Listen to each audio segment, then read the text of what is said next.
Hello विद्यार्थी मित्रों, તમારું ફરીથી અમારી એમજે ક્લાસીસ ચેનલમાં સ્વાગત છે। અત્યારે આપણે પ્રકરણ નંબર 14 સંભાવના ચેપ્ટરમાં તમારે જે બોર્ડની એક્ઝામમાં પૂછવાનું છે એ જ વસ્તુ વિશે આપણે ડિસ્કસ કરશું અને આ જ વસ્તુ તમારે યાદ રાખવાની રહેશે।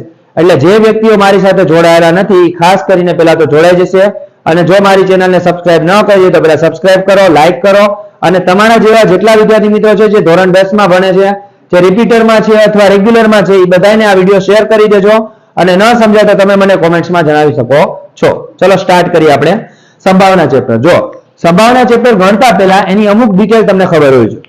સંભાવના એટલે શું? તો જેને કહેવાય ઇંગ્લિશમાં પ્રોબેબિલિટી। સંભાવના ક્યારે બને છે, કઈ રીતે બને છે, તો એના વિશે આપણે વાત કરી કે ચેપ્ટરની અંદર તમને કઈ કઈ વસ્તુ છે। તો સૌથી પહેલા આપણે વાત કરીએ તો તમને એની અંદર સિક્કાની ઘટનાઓ વધારે પૂછાય છે। તો સિક્કો એકવાર ઉછાળવામાં આવે, સિક્કો બે વાર ઉછાળવામાં આવે, સિક્કો ત્રણ વાર ઉછાળવામાં આવે, તો એના પરિણામ ખબર હોય તો જ તમે કરી શકો। એકવાર ઉછાળવામાં આવે તો શું થાય? તો ચલો સિક્કો એકવાર ઉછાળો એટલે એના પરિણામ શું મળશે? એચ અને ટી। સિક્કો બે વાર ઉછાળો તો શું પરિણામ મળે? તો સિક્કો બે વાર ઉછાળો એટલે એના ચાર પરિણામ મળે, એચ એચ, એચ ટી અને ટી એચ અને ટી ટી। રેડી? આ ઘટના પૂછાઈ શકે છે। હવે સિક્કો ત્રણ વાર ઉછાળવામાં આવે,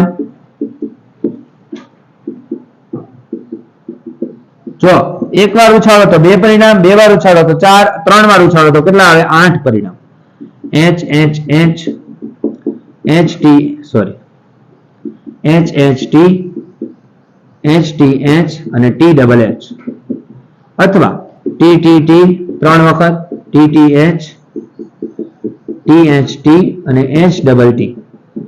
આ રીતે આઠ પરિણામ મળે। રેડી? આ સિક્કાની ઘટનાઓ છે। આ સિક્કાની ઘટનાઓ યાદ રાખજો, કેમ કે પરીક્ષામાં જો તમે સિક્કાવાળો દાખલો પૂછાય તો આમાંથી ત્રણ માંથી કોઈ પણ એક ઘટના હશે। રેડી? ચલો આગળ। હવે આના પછીનો એક નવો પોઈન્ટ લઈ કે ભાઈ સિક્કાનો તો પતી ગયો, બીજું તમારે શું પૂછાય છે? તો હવે આવે છે પાસો। જો પાસો બધાએ જોયેલો હશે, આ રીતનો પાસો હોય, સમઘન પાસો, જેની કેટલી બાજુ હોય? 6 બાજુ હોય। હવે પાસો એકવાર ઉછાળવામાં આવે, પાસો એકવાર ઉછાળવામાં આવે તો કઈ ઘટના મળે? તો એકવાર ઉછાળો એટલે શું મળે? 1 2 3 4 5 અને 6। પછી માની લો કે પાસો બે વખત ઉછાળવામાં આવે તો કેટલા પરિણામ મળે? તો એના પરિણામ ખાસ યાદ રાખવાના, 36 પરિણામ મળે। કેટલા? 36। હવે તમે બધા વિચારતા હશો 36 કઈ રીતે આવે, તો એનું ડિસ્કશન આપણે કરી લઈ શોર્ટમાં। ચલો 1 1 1 2 1 3 1 4 1 5 અને 1 6 આવી રીતે બે લેવાના, 2 1 2 2 2 3 2 4 2 5 અને 2 6 એવી રીતે ત્રણ નો વારો લઈ લેવાનો, 3 1 3 2 3 3 3 4, પછી 4 હારે 4 1 4 2 4 3 4 4 4 5 4 6, પછી 5 હારે 5 1 5 2 5 3 5 4 5 5 5 6, પછી 6 હારે 6 1 6 2 6 3 6 4 6 5 6 6 એવી રીતે ટોટલ 36 પરિણામ મળશે। અને આ 36 પરિણામ તમારે લખવાના, પછી દાખલો ગણવાનો। આમાં તમને કેવું પૂછાય કે જો માની લો પાસા પરનો સરવાળો 8 થાય, બંને પાસા પરનો સંખ્યાનો સરવાળો 5 થાય, 8 થી વધારે થાય, 12 થાય, 16 મતલબ 12 થી વધુ થાય। ઓકે, આવી ઘટનાઓ તમને વારંવાર પૂછાય જે તમારી ચોપડીની અંદર છે, જે હું તમને આગળ હમણાં સમજાવીશ। ચલો આ પાસાવાળો દાખલો છે। એકવાર પાસો ઉછાળે તો 6 પરિણામ, બે વાર પાસો ઉછાળે તો 36 પરિણામ। રેડી? ચલો હવે આના પછી નેક્સ્ટ હવે આપણે પત્તાવાળી ઘટના જોઈ લઈએ કે કઈ રીતે એમાં ભણશે અને એમાં તમારે કઈ કઈ વસ્તુ આપેલી છે। ચલો જોઈએ। હવે પત્તા છે તો પહેલા તો તમને ખબર છે કુલ પત્તા કેટલા હોય? 52। હવે 52 ની અંદર શું બને? તો માની લ્યો કે બધા 13 પત્તા હોય। હવે 13 કઈ રીતે હોય? તો કાળીના 13 હોય, લાલના 13 હોય, પછી ચટ્ટઈના અથવા ચરકટ જે કહેતા હોય તમે, અને આવશે ફૂલીના। આવી રીતે 4 4 પત્તા હોય, મતલબ 13 પત્તા હોય। હવે માની લો શરૂઆત એકાથી થાય, નંબર 1 આપ્યો ને એકો કહેવાય, એકાથી ક્યાં સુધી હોય? દશા સુધી હોય, બધા 4 4 પત્તા હોય એટલે 10 ચોક 40 થયા। પછી એના સિવાયના બીજા 3 પત્તા હોય જેને કહેવાય ગુલામ, પછી શું કહેવાય? રાણી અને રાજા। રેડી? આ 3 પત્તા બીજા હોય તો એ 4 પ્રકારના હશે। ટોટલ કેટલા થયા? 3 ચોક 12 એટલે 52 પત્તા થઈ ગયા।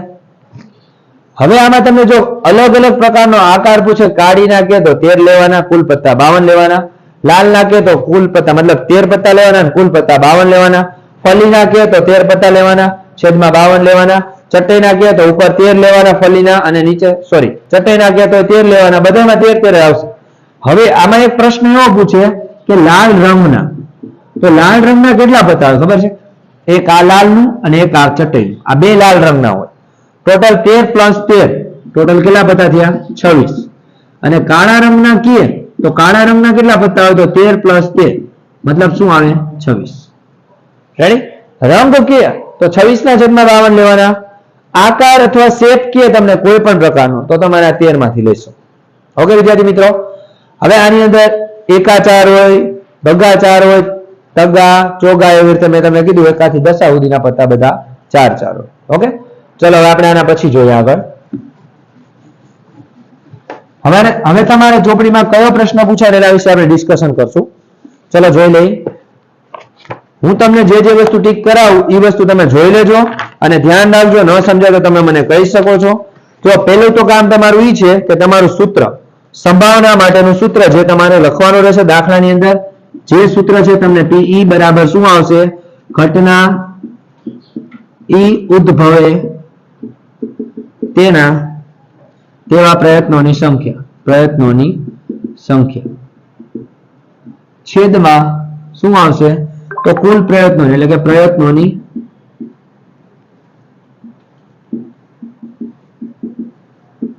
કુલ સંખ્યા. આ સૂત્ર યાદ રાખવાનું દાખલો ગણતી વખતે. બીજું, હવે તમને એવો પ્રશ્ન પૂછે કે પ્રાથમિક ઘટના કોને કહેવાય? ઓકે, એવો પ્રશ્ન તમને MCQ માં પૂછે અથવા એવો પ્રશ્ન પૂછે જે ઘટના પ્રયોગનું માત્ર એક જ પરિણામ ધરાવતી હોય તેને શું કહેવાય? પ્રાથમિક ઘટના. ખરા ખોટામાં બી પૂછી શકે છે. પછી તમને એવો પ્રશ્ન પૂછે, જો આ રીતે સંભાવનાનું સૂત્ર છે કે PE એટલે કે જે ઘટના બને છે E પ્લસ PE બાર એટલે કે પૂરક ઘટના, એ બંનેનો હંમેશા સરવાળો કેટલો થાય? 1 થાય. યાદ રાખજો. પછી તમને અંદર કીધેલું છે કે પ્રયોગની તમામ ઘટનાઓનો સરવાળો કેટલો થશે? 1.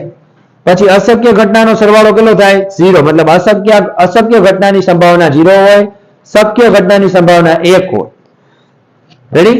પછી તમને આ રીતનું પરિણામે પૂછી શકે છે MCQ માં. જો આ રીતે તમને આપ્યા 0 મોટા છે બરાબર છે PE મોટા છે બરાબર છે 1. હવે તમને કદાચ વચ્ચેની ઘટના ન આપ્યો અને ઓપ્શનમાં લખ્યો કે આ 4 માંથી કયો ઓપ્શન આવે, તો આ પણ તમને પૂછાઈ શકે કે કોઈ પણ ઘટનાની સંભાવના કાં તો 0 હોય, કાં તો 1 હોય, અથવા કાં તો 0 અને 1 ની વચ્ચે હોય, પણ કોઈ દિવસ 1 થી વધે નહીં કે કોઈ દિવસ 0 થી ઘટે. રેડી? આ ખાસ યાદ રાખજો.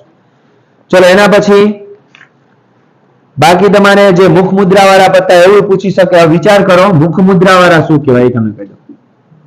મુખ મુદ્રા એટલે જેમાં તમને ચિત્ર દેખાતું હોય, 3 પત્તા હોય, ગુલામ હોય, રાણી હોય પ્લસ રાજા હોય, 4 પ્લસ 4 પ્લસ 4 ટોટલ 12 પત્તા હોય. મુખ મુદ્રા એટલે જેની ઉપર ચિત્ર દોરેલું હોય.